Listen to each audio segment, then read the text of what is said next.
வணக்கம் வேதா சார். நுண்ணூட்டச்சத்து குறைபாடு உள்ளவர்கள் பயணிக்கும் குழு, இந்த ஒரு திட்டமானது புதிதாக ஆரா யோகா மையம் அறிமுகப்படுத்த இருக்கிறது. இந்த திட்டம் குறித்து ஒரு சில கேள்விகள். நுண்ணூட்டச்சத்துக்கள் அப்படின்றது மனிதனுடைய உடல்ல என்ன மாற்றங்களை ஏற்படுத்துது, அதன் குறைபாடு என்னென்ன விளைவுகளை ஏற்படுத்தும், அது எந்த அளவுக்கு ஒரு மனித உடல் இயக்கத்திற்கு முக்கியமாக இருக்கிறது? நுண்ணூட்ட சத்துக்கள் அப்படின்றது இதை பற்றி நம்ம அறியாத வரைக்கும் இதில் எந்த விதமான சிக்கலும் இல்லாமல் இருந்துச்சு. இது என்னைக்கு ஆராய்ச்சி பண்ணி இது நுட்பமாக இந்தந்த சத்துக்கள் இதுக்கு பேர்லாம் வைக்கப்பட்டு இப்படி சொன்னதுலேருந்து தான் இதில் தொந்தரவுகள் வர ஆரம்பிச்சு. நம்ம மரபில் நம்ம முன்னோர்கள் வாழ்ந்ததெல்லாம் இதை பார்த்தா வாழ்ந்தாங்க. அவங்க பாட்டுக்கு வாழ்ந்தாங்க, பொருந்தக்கூடிய உணவுகளை எடுத்துக்கிட்டாங்க, நல்லா ஆரோக்கியமாக இருந்தாங்க. இப்போ எல்லாத்தையுமே கருவிகளை கொண்டு அளந்து பார்த்து இது கம்மியாக இருக்குது அது கம்மியாக இருக்குது அப்படின்னு சொல்லக்கூடிய ஒரு நிலை இன்றைக்கி பல மனிதர்கள்ட்ட இருக்குது.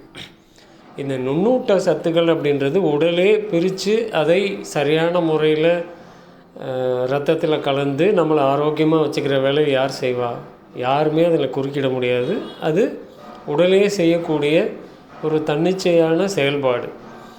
இதில் சத்துக்கள் குறையும் போது உடலில் சோர்வோ மற்ற விதமான வெளிப்பாடுகள் வெளிப்படும், அது இயல்பு தான். அப்படி வெளிப்படும் போது அது என்ன அப்படின்னு போய் ஆராய்ச்சி பண்ணாமல் பொருந்தக்கூடிய உணவுகளை எடுத்து மனதிலும் ஒரு சீர்நிலையில் இருந்தோன்னா அந்தந்த நுண்ணூட்டங்களை உடல் தானே பிரித்து இரத்தத்தில் கலந்து சீர் செய்து கொள்ளும். இதில் பெரிய ஆபத்தெல்லாம் ஒன்றும் வராது. இந்த குழு எத்தனை நாட்கள் பயணிக்கக்கூடியதாக இருக்கும்? இந்த குழு எவ்வாறு வடிவமைக்கப்பட்டிருக்கு? இந்த குழு 48 நாட்கள் பயணிக்கக்கூடிய குழு.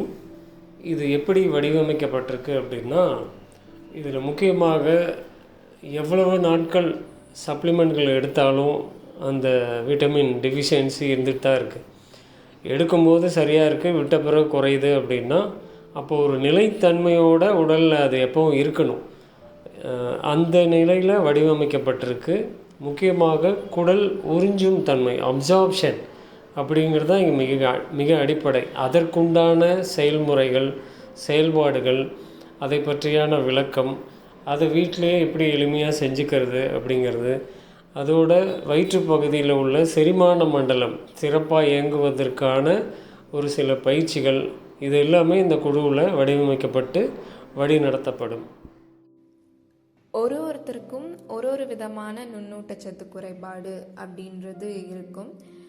உதாரணத்திற்கு ஒருத்தருக்கு அயன் குறைவாக இருக்கலாம், ஒருத்தருக்கு கால்சியம் குறைவாக இருக்கலாம், ஒருத்தருக்கு மெக்னீஷியம் குறைவாக இருக்கலாம். இப்போது அனைத்து வகை நுண்ணூட்டச்சத்து குறைபாட்டிற்கும் பொருந்தக்கூடியதாக இந்த உணவு முறை அப்படின்றது எப்படி அமையும்? நீங்கள் சொல்கிறபடி ஒவ்வொருத்தருக்கும் ஒவ்வொரு நுண்ணூட்டச்சத்து குறைபாடு இருக்கும். விட்டமின் ஒருத்தருக்கு B12 கம்மியாக இருக்கும், ஒருத்தருக்கு கால்சியம், ஒருத்தருக்கு அயன், இப்படி ஒவ்வொருத்தருக்கும் ஒரு மாதிரி இருக்கிறத ஒரே உணவு முறை எப்படி இதை சீர்நிலைப்படுத்தும் அப்படின்னா, இதில் உணவு முறையோடு சேர்ந்து உறிஞ்சும் தன்மை. அதாவது இப்போ பொதுவாக இவங்க எடுக்கிறாங்க இல்லையா, இப்போ B12 உள்ளவங்க நான்வெஜ் சாப்பிட்ணும் அப்படின்ட்டு, இப்போ விட்டமின் D உள்ளவங்களுக்கு மாத்திரை, இப்போ பிஸ்கட்லலாம் வருது. இப்படி எடுக்கும்போது அது அந்த விட்டமின் Dயை தான் எடுத்து உடம்புல நிறைவு செஞ்சுக்குதாங்கிறது எப்படி தெரியும்? தெரியாது இல்லையா? அப்போ எந்த உணவோ பொருந்தக்கூடிய உணவு, எந்த உணவுனா பொருந்தக்கூடிய உணவு, மனிதர்களுக்கு பொருந்தக்கூடிய உணவு, எல்லா உயிர்களும் பொருந்தக்கூடிய உணவை தான் எடுத்து உண்டு உயிர் வாழுது. அதன்படி பொருந்தக்கூடிய உணவுகளை பொருந்தும் விதத்தில் பொருந்தமான அளவில் குடல் உறிஞ்சும் தன்மையோட மனதின் சீர்நிலையிலும் வச்சு உணவை எடுக்கும்போது எந்தெந்த நிலைப்பாடுகள் குறைபாடு இருக்கோ அது எல்லாத்தையுமே உடல் சீர் செய்து கொள்ளும். எந்த டெஃபிஷியன்சி இருந்தாலும் அதை உடல் எடுத்து பிரித்து சீர்நிலைப்படுத்தி கொள்ளக்கூடிய செயலை செய்வதற்கான வழிகாட்டுதல் தான் இந்த குழுவில் வழிநடத்தப்படுது. மருந்துகளை விட உணவின் மூலமாக இந்த விட்டமின் குறைபாடுகளை சரி செய்வது எந்த அளவுக்கு சாத்தியம் சார்? உண்ணும் மருந்துகளை விட இப்படி சப்ளிமெண்ட்டை எடுக்கிறவங்களுக்கும்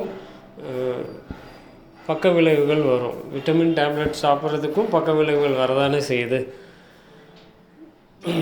அப்போ மருந்துகள்னா எது, உணவுனா எதுங்கிறது நம்மளை விட நம்ம உடலுக்கு நல்லாவே தெரியும். நம்மை விட நம்ம உடல் ஞானம் உள்ளது. அதற்கு அனைத்துமே தெரியும். உடல் உழைப்பு எது, உடற்பயிற்சி எது, இது செயற்கை நுண்ணூட்ட சத்து, இது இயற்கையிலே வரக்கூடிய நுண்ணூட்ட சத்து தான் அப்படிங்கிறதெல்லாம் உடலுக்கு நல்லாவே தெரியும். அப்போ இயற்கை உணவு மூலியமாக மட்டும்தான் இதை முழுமையாக சீர் செய்து கொள்ள முடியும். என்னுடைய உணவு முறை சத்துக்கள் நிறைந்ததாக இருக்குது. காய்கறிகள், பழங்கள், கீரை வகைகள் போன்ற சத்துக்கள் நிறைந்த உணவுகளை தான் நான் எடுத்துக்கிறேன். வெளி உணவுகளில் தவிர்த்து விடுறேன். இந்த மாதிரி இருக்கக்கூடிய நபர்களுக்குமே இந்த நுண்ணூட்டச்சத்து குறைபாடுகள் அப்படின்றது ஏற்படுது. இதற்கு காரணம் என்ன? நான் எல்லாத்தையுமே சரியாக தான் இருக்கேன், உணவுகளை பார்த்து பார்த்து சாப்பிட்றேன், வெளியில் பொருந்தாத உணவுகளை எடுக்கிறதில்ல, ஆனாலும் எனக்கு சத்து குறைபாடுகள் வருவதற்கு என்ன காரணம்ன்ற கேள்வியை ஒவ்வொருத்தரும் தனக்குள்ளே எழுப்பணும். அதுதான். அப்படி பார்க்கும்போது அதான் நான் சொன்னேன் இல்லையா, குடல் உறிஞ்சும் தன்மை. இந்த உறிஞ்சும் தன்மைன்றது எதன் அடிப்படையில் உடலில் செயல்படுதுன்னா, மனதின் வழியாக. அதாவது உடலின் செயல்பாடுக்கான ஆற்றல் களம் எதுனா மனம்தான். அந்த மனம் வழியாக. மனம் சீர்நிலையில் இல்லை, எப்பவும் பதட்டம், பயம், ஒரு பரபரப்பான நிலையில் இருக்கிறதும், தான் ஆரோக்கியமாக இருக்கமா இல்லையான்னு ஒரு சந்தேகத்தில் வாழக்கூடிய வாழ்க்கையை வாழ்கிறவங்களுக்கும் சாப்பிட்ற உணவுலேருந்து சத்துக்கள் உரியப்படாது. அதே போல் இன்றைக்கி நாகரிகன்ற பேர்வில் இந்த வார்த்தைகளை அதிகமாக பயன்படுத்துகிறாங்க. ஸ்ட்ரெஸ்ஸில் இருக்கேன், டென்ஷனாக இருக்கேன். இந்த நிலையில் உள்ளவங்க, மனதின் செறிவு நிலை இல்லாதவர்கள், அதாவது மனப்பிறழ்ச்சி நிலையில் உள்ளவங்களுக்கும் உணவுலேருந்து சத்துக்கள் உறிஞ்சப்பட்டு இரத்தத்தில் கலக்காது. அப்போ மனதையும் சீர் செய்து கொள்ளக்கூடிய வழிமுறைகளையும் இந்த குழுவில் வழிகாட்டுதலாக வழங்கப்படுது. அதுதான் அடிப்படை. அது மிக அடிப்படையாக அதில் வழங்கப்படும். நான்வெஜ் அப்படின்றது நம்ம உடலுக்கு பொருந்தக்கூடிய உணவா? நிறைய நபர்கள், மருத்துவர்கள் கூட சொல்வதுண்டு, நான்வெஜ் எடுத்துக்கிறது மூலமாக தான் விட்டமின் B12 போன்ற சத்துக்கள் எல்லாம் நமக்கு கிடைக்கும் அப்படின்ட்டு. இந்த மாதிரியான சத்துக்கள் சைவ உணவுகளில் இல்லையா? மாமிச உணவுகள் உடம்புக்கு பொருத்தக்கூடியதா? உடல்நிலை சீர்கெடும்போது மட்டும் ஏன் கஞ்சி வச்சு குடிக்க சொல்கிறாங்க, காய்கறி சோப்புகளை குடிக்க சொல்கிறாங்க? அப்போது அதுலேயே நம்ம புரிஞ்சுக்கலாம்ல, மாமிச உணவுன்றது உடலுக்கு பொருந்தக்கூடிய உணவா இல்லையான்றது அப்படி புரிஞ்சுக்கணும். இப்படி இந்த யார் சொன்னது அசைவ உணவுகளில் மட்டும்தான் அந்த B12 கிடைக்கணும் அப்படிலாம் கிடையாது. என்னை சந்தித்த கர்ப்பிணி பெண்களுக்கு இருந்த அந்த B12 டெஃபிஷியன்ஸு சாதாரணமாக வீட்டில் சாதம் வடிக்கிற கஞ்சி மூலியமாக, ஒரு செயல்முறை மூலியமாக அதை மாற்றி அதை எடுப்பது மூலியமாக முழுமையாக, அதாவது தினமும் B12 இன்ஜெக்ஷன் போடணும் அப்படின்ற இருந்த நிலையில் இருந்தவங்க கூட அதையெல்லாம் நிறுத்தி அதன் பிறகு அதை அளவுகோல் பார்த்து மருத்துவர்களே எல்லாம் ஃபில்லாக இருக்குது, சரியாக இருக்குது, இன்ஜெக்ஷன் உங்களுக்கு தேவையில்லை அப்படின்னு சொன்ன நிலைகள்லாம் நம்ம வழிகாட்டுதல்களில் பின்பற்றி அவங்களே அதை சீர்நிலைப்படுத்தியிருக்காங்க. அப்படி தாவர உணவுகள்லேயே அவ்வளவு தேவையான சத்துக்கள் எல்லாமே அடங்கியிருக்கு. இதை விளக்குவதற்கு ஒரு பெரிய விளக்கம் தேவை. அதை குழுவில் இணைஞ்ச பிறகு இதை பற்றியான விரிவான விளக்கங்கள் எல்லாமே அவர்களுக்கு உணர்த்தப்படும். இந்த குழுவில் இணைந்து பயணிப்பதன் மூலம் நம்முடைய நுண்ணூட்டச்சத்து குறைபாடு பூரணமாக சரி செய்து கொள்ள முடியுமா? இந்த திட்டத்திற்கு பிறகு வழிகாட்டுதல்கள் என்றது எவ்வாறு இருக்கும்? ஆமாம், இந்த கேள்வி எழுது இயல்பு தான். நாங்கள் இந்த 48 நாள் வரைக்கும் எங்களுக்கு எல்லாம் சரியாயிடும், நீங்கள் முதல்ல இணையும் போதே இந்த குழுவுடைய விதிமுறைகளில் உங்களுடைய ரிப்போர்ட்டை வாங்குவோம். நீங்கள் அளவு வச்சுருப்பீங்க இல்லையா, எல்லோரும் அளந்து வச்சுருப்பீங்களே எந்தெந்த சத்து எவ்வளோ குறைஞ்சிருக்குன்னு, அந்த ரிப்போர்ட்டை நீங்கள் அனுப்பலாம். இந்த குழு முடியும் தருவாயிலையும் மீண்டும் நீங்கள் சோதனை பார்த்து தானே நீங்கள் ஆரோக்கியமாக இருக்கீங்களா இல்லையான்னதே நீங்கள் நம்புறீங்க. அதனால் நீங்கள் சோதனை பண்ணியும் பார்த்துக்கலாம். இந்த குழு முடிஞ்ச பிறகு எனக்கு குறைஞ்சதுன்னா என்ன பண்ணுறது, அப்படிப்பட்ட வழிநடத்துது இந்த குழுவில் இல்லை. இது அறிதல் இல்லை, புரிதலோடு உங்களுக்கு இதை புரிய வைத்து சத்துக்கள்னால் என்ன, அது எப்படி இத்தனை நாள் சீராக இருந்தது, இப்போ சீர்நிலையில் குறையுது, இது குறைவதற்கு என்ன காரணம், இது நான் என் வாழ்நாள் முழுவதும் இதை ஒரு சீர்நிலையில் வைப்பதற்கு உண்டான வாழ்வியல், உணவியல், உடலியல், மனவியல் சார்ந்த செயல்பாடுகள் என்னென்ன அப்படிங்கிறது எல்லாத்தையும் உங்களுக்கு வழிநடத்தி கொடுத்து வாழ்நாள் முழுவதும் இது குறைஞ்சதுன்னா ஏன் குறையுதுன்றது உங்களுக்கே தெரியும். எதனால்? இது நான் செய்த தவறுகளால், என்னுடைய பொருந்தாத சூழலால், என்னுடைய பொருந்தாத மனநிலையால் அப்படிங்கிறதையே நீங்கள் புரிஞ்சிக்கக்கூடிய நிலையில் வழிநடத்தக்கூடிய வழிகாட்டுதல்கள் தான் இந்த குழு. இந்த குழு முடிந்த பிறகும் நம்ம ஆராய் யோகா மையத்துடைய குழுக்கள் எல்லாமே குழுக்கள் முடிந்த பிறகு அந்த குழுக்களை அழிப்பதில்லை, அது தொடர்ந்து செயல்பட்டுக்கிட்டே தான் இருக்கும். அதில் கேட்கப்படும் கேள்விகளுக்கும் நம்ம வழிகாட்டுதல் வழங்கிட்டு தான் இருக்கோம் இதுவரை. அப்படி தான் இந்த குழுவும் இருக்கும். அதனால் முடிஞ்ச உடனே இது வரைக்கும் கொடுத்தாங்க, அதுக்கப்புறம் முடிஞ்சிச்சுன்னா நம்ம என்ன பண்ணுறதுன்ற கேள்வி உங்களுக்குள் எழாது. அப்படி வழிகாட்டுதல் தான் இக்குழு. வயதானவர்களுக்கும் இந்த நுண்ணூட்டச்சத்து குறைபாடு ஏற்படுமா? அது எதனால் ஏற்படுகிறது? வயோதிகம் ஒரு காரணமாக இருக்குமா? வயோதிகர்களுக்கு நுண்ணூட்டச்சத்து குறைபாடு கண்டிப்பாக வரும். அது வயோதிகம் காரணம் இல்லை. இந்த வயோதிகத்தை காரணமாக வச்சு அவங்க முடங்குவாங்க. அதாவது வெளியிலே போக மாட்டாங்க, சூரிய ஒளியே மேலே படாது, உடல் இயக்கமே குறைச்சிக்குவாங்க, புலம்பிக்கிட்டே இருப்பாங்க. இப்படிப்பட்ட உள்ளவங்களுக்கு எல்லா சத்துக்களுமே குறையும். மனதால் ஏற்படக்கூடியது. இதுக்கு வயோதிகம் காரணம் இல்லை. வயோதிகம்னா என்ன? பிறந்த தேதி தெரிஞ்சதுனால தானே வயோதிகம்ன்றத சொல்லே வருது. பிறந்த தேதியே தெரியலன்னா உங்களுக்கு என்ன வயசுன்னு எப்படி தெரியும்? அந்த ஆற்றலோடு உழைக்கக்கூடிய முதியோர்களும் ஆற்றலோடு இருக்கிறவங்களையும் நம்ம பார்க்குறோம்ல. இப்படி எல்லாத்துக்கும் சலிப்பு, சஞ்சலம், புலம்பல், அடுத்தவங்கள குறை சொல்கிறது, இந்த நிலையில் உள்ளவர்களுக்கு அடிப்படை சத்துக்களே உடம்புல குறையும். இப்படி இல்லாமல் நல்ல மனநிலையில் ஒரு முதிர்ந்த நிலைக்கு வந்தோன்னே எல்லோரையும் ஆசீர்வதிக்கக்கூடிய நிலை, அரவணைக்கும் நிலையில் இருக்கக்கூடிய முதியவர்களுக்கு எந்த குறைபாடும் வராது. அவங்களுடைய முகமே மலர்ச்சியாக இருக்கும். இப்படி புலம்பிக்கிட்டும் சலிப்பும் சஞ்சலமாக இருக்கக்கூடிய முதியவர்களுடைய முகத்தை பார்க்க நமக்கே சோர்வாயிடும். அப்படி இருப்பாங்க அவங்க. இது வீட்டில் உட்காந்து தொலைக்காட்சி முன்னாடி உட்காந்து அந்த சீரியல்களையே பார்த்துக்கிட்டு அதில் வரக்கூடியதுக்கெல்லாம் மனசை ஆளுமைப்படுத்தி அந்த புலம்பலில் ஒப்பிட்டு தன் குடும்பத்தையும் பார்க்கக்கூடிய நிலையில் உள்ள முதியவர்களுக்கு எல்லா அடிப்படை சத்துக்கள் குறைபாடும் கண்டிப்பாக உடலில் ஏற்படும். அவங்க நிற்கவே தெம்பு இல்லாமல் இருப்பாங்க. இதுக்கு அடிப்படை மனம்தான். குழந்தைகளுக்கு இந்த நுண்ணூட்டச்சத்து குறைபாடு ஏற்படுமா? குழந்தைகளுக்கு நுண்ணூட்டச்சத்து குறைபாடு வருமானா வரவே வராது. நீங்களே பாருங்கள், தாய்ப்பால் குடிக்கிற வரைக்கும் வராது, அதன் பிறகும் வராது. அந்த குழந்தைகளுக்கு மோசமாக சத்து குறைபாடுகள் எப்போ வரும் அப்படின்னா வறுமை. அதாவது இந்த நாடுகள் உகாண்டா, கென்யா இதெல்லாம் பார்த்துருப்போம். அங்கே உணவுக்கே பஞ்சம், ஏதோ கிடைக்கிறத சாப்பிட்றாங்க இல்லையா. அதுவும் அடிப்படை உணவே கிடைக்காமல் இருக்கிற குழந்தைங்களுக்கு தான் இந்த நுண்ணூட்டச்சத்து குறைபாடு வரும். இன்றைக்கி இங்கே வாழக்கூடிய பிள்ளைகளுக்கு சத்துக்கள் கொட்டு திணிக்கிறத ஒரு தலகாணியில் பஞ்சு திணிக்கிற மாதிரி இவ்வளோ சத்துக்களை தேடி கொடுக்கக்கூடிய பெற்றோர்கள் தான் இன்றைக்கி. இப்போ உள்ள சமகால சூழ்நிலையில் உள்ள தாய்மார்களுக்கு சத்துக்களை தேடியே அலைகிற கூட்டம் தான் அதிகமாக இருக்குது. இப்படி கொடுக்குற குழந்தைங்களுக்கு சத்து குறைபாடு வரல, சத்துக்கள் மிகுதியினால் பிரச்சனைகள் வருது. அதனால தான் பிரச்சனைகள் வரும். ஏன்னா இந்த குழந்தைங்களை விளையாட விடுறதும் இல்லை, பாதுகாப்புன்ற பேரில் வீட்டுக்குள்ளேயே வச்சுக்கிறது, குளிர் ஊட்டப்பட்ட அறைகளே வச்சுருக்கிறதும், ஒரு நடக்கக்கூட விடுறதில்லை.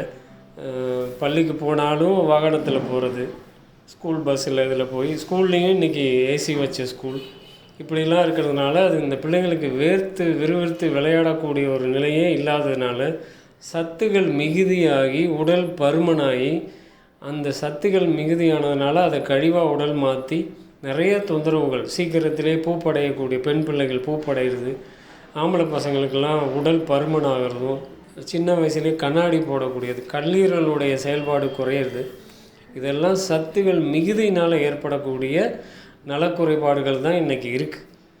அதன் பிறகு வயசுக்கு வந்த பிறகு, பூப்படைந்த பிறகு பெண் பிள்ளைகள், அதே போல் ஆண் பிள்ளைகள் ஒரு வாலிப நிலைக்கு வரும்போது, விந்து வெளிப்பட்டு அந்த நிலைக்கு உயர்ந்த பிறகு அந்த பிள்ளைகளுக்கு மனநிலை, அதாவது கைக்குள்ளேயே பிள்ளைகளை வச்சிட்டு இருந்தோன்னா அந்த பிள்ளைகளுக்கு தைரியமான மனநிலை வராது.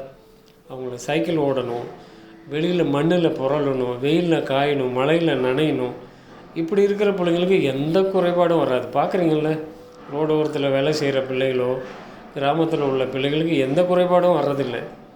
ஆனால் இங்கே பார்த்து பார்த்து நீங்கள் ஊட்டுற பிள்ளைகளும் ப்ரோட்டீன் சேர்க்கணும், கெலாக்ஸு, ஓட்ஸு இப்படி கொடுத்து வளர்கிற பிள்ளைகள் கொஞ்ச நேரம் ஏதோ ஊருக்கு போகும்போது புகை வண்டி நிலையத்தில் காத்திருந்தாவே காய்ச்சல் வந்துடும்.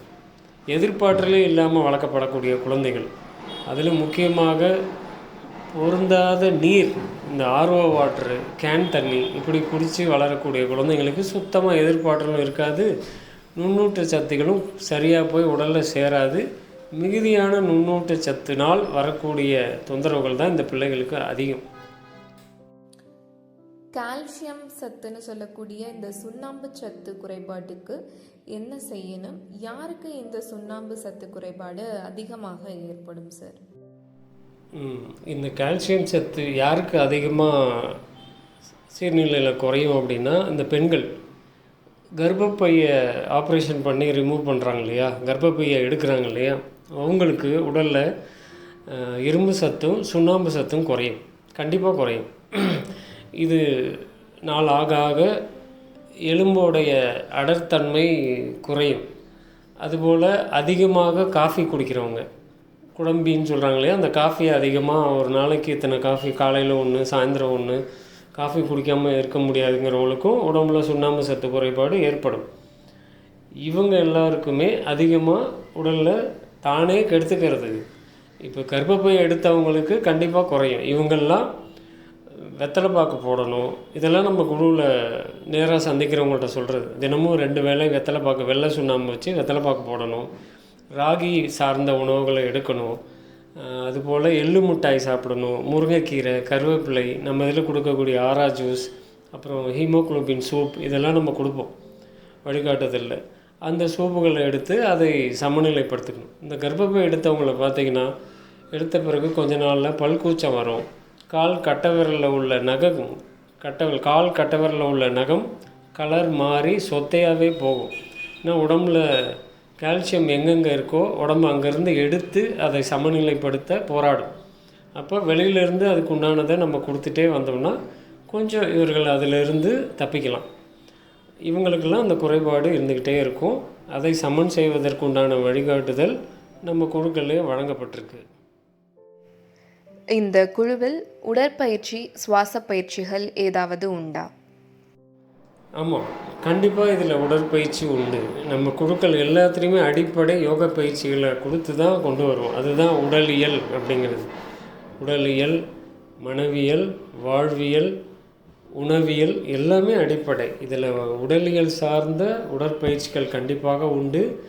நேரடி பயிற்சி ஒரு தடவை வழங்கப்பட்டு பிறகு அந்த பயிற்சி பதிவு செய்யப்பட்டு அந்த பதிவுகள் வழங்கப்பட்டு தினமும் கடைபிடித்து பயணிக்கக்கூடிய ஒரு பயணம்தான் இந்த குழு. அதோடு முக்கியமான சுவாச பயிற்சி, வயிற்றுப்பகுதிக்கான சுவாச பயிற்சிகள், அதுபோல் இன்னும் நுட்பமான ஒரு சில விஷயங்கள். அதாவது வயிற்றுப்பகுதியில் செரிமான மண்டலம், அந்த தொப்பை, தொந்தி தான் நோய்களுக்கெல்லாம் தந்தி, அந்த தொப்பையும் குறைக்கக்கூடிய ஒரு நிலை இந்த குழுவில் உண்டு. அந்த பயிற்சிகளும் காலை இரவும் செய்யக்கூடிய சுவாச பயிற்சிகளையும் இந்த குழுவில் வழங்கப்பட்டு வழி நடத்தப்படுவார்கள். இதெல்லாம் ரொம்ப என்ன சொல்கிறது, ஒரு கண்டிப்போடு இதில் வழி நடத்தப்படும். அந்த கண்டிப்பு இதில் முக்கியமாக இருக்கும். அப்படி இதுக்கு உடன்படாதவர்களை குழுவை விட்டு நீக்கக்கூடியதும் இதில் நடக்கும். இது எல்லா குழுக்களையும் இந்த கண்டிப்போடு வழிநடத்தப்படக்கூடிய வழிகாட்டுதல்கள் நம்ம ஆராயோகா மைய குழுக்களில் உண்டுங்கிறது உங்களில் நிறைய பேருக்கு தெரிஞ்சிருக்கும். இந்த கண்டிப்போடு தான் இந்த வழி நடத்தப்படும். இது நன்றி வேதா சார்.